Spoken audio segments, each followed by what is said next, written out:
Next 9 news में आपका बहुत बहुत स्वागत है। मैं हूं आपके साथ अबरारुल हक रहमान। महाराष्ट्र की सियासत में राज ठाकरे पर सबकी नज़रें टिकी हुई है, क्योंकि राज ठाकरे के आने से पार्टी को मजबूती मिलेगी, चाहे वो भारतीय जनता पार्टी हो या शिवसेना पार्टी हो। लेकिन इस वक्त जो मैं खबर आपको बताने जा रहा हूं दर्शकों, वो बिल्कुल इससे अलग है। दरअसल आपने देखा था उद्धव ठाकरे के पार्टी में जिस तरीके से बगावत करने में कामयाब हुए थे एकनाथ शिंदे, उसके बाद उद्धव ठाकरे को एक सियासी पिलर की ज़रूरत थी और इस रूप में राज ठाकरे सबसे फिट बैठते हैं। लेकिन राज ठाकरे की अगर बात की जाए तो उन्होंने अब तक, चाहे वो भारतीय जनता पार्टी के साथ जाने का मामला हो या शिवसेना में वापसी को लेकर के मामला हो, शिवसेना से गठबंधन का मामला हो, इन तमाम मामलों पर उन्होंने अब तक किसी भी तरीके का कोई आधिकारिक बयान जारी नहीं किया है।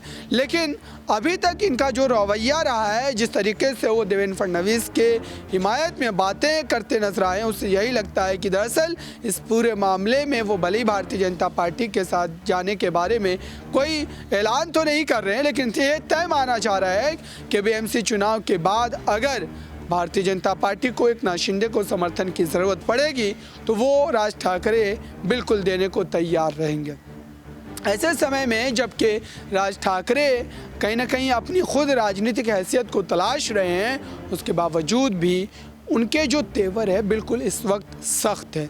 उन्होंने भले ही अंधेरी पूर्व चुनाव में जो बयान दिया था, जो बातें की गई थी उनके द्वारा भारतीय जनता पार्टी से, उसके बाद वहाँ पर भारतीय जनता पार्टी ने अपने जो प्रत्याशी है उसका नाम वापस ले लिया था और उसके बाद ये सारी बातें कही जाने लगी थी कि राज ठाकरे उद्धव ठाकरे के पक्ष में ये सारे काम कर रहे हैं।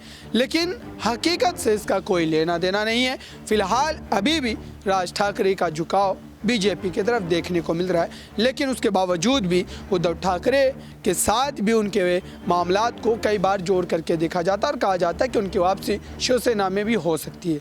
इस खास रिपोर्ट में बस इतना ही। देखते रहिए ताज़ा तरीन खबरों के लिए नेक्स्ट 9 न्यूज़ को। धन्यवाद।